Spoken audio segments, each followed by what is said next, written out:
ওই দেখুন। আরে কি আশ্চর্য, লাল ডিম!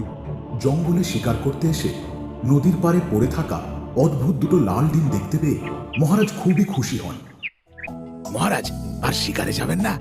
শিকার করে যে আনন্দ পাওয়া যায় তার থেকে 2 গুণ বেশি আনন্দ আমি এই অদ্ভুত দুটো ডিম পেয়ে হয়েছি। তাই আর শিকারের কোনো প্রয়োজন নেই। গাড়ি ঘোড়াও।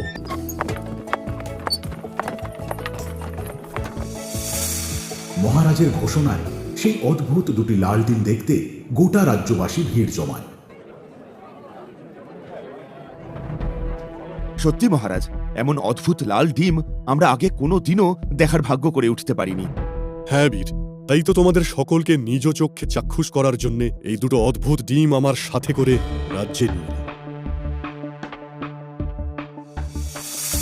কি ব্যাপার বলো তো, মহারাজ এই লাল ডিম দুটো কোথা থেকে পেলেন? আরে শুনলি না, মহারাজ তো বললেন শিকার করতে গিয়ে জঙ্গলের মধ্যে এই ডিম দুটো পেয়েছেন।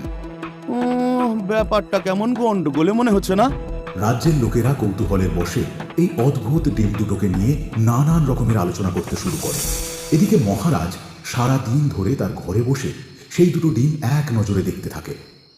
আচ্ছা, এটা কিসের ডিম হতে পারে? পাখি? না না না, পাখির ডিম তো এমন লাল হয় না।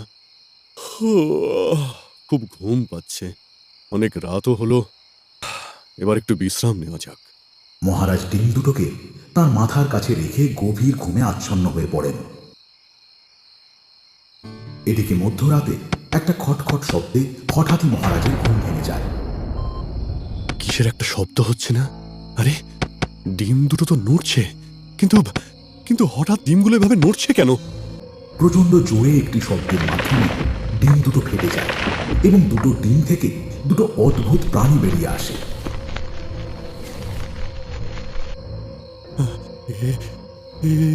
কি? কে তোমরা? আমরা কচ্ছপ পাখি, কিন্তু আমরা এখানে কিভাবে এলাম?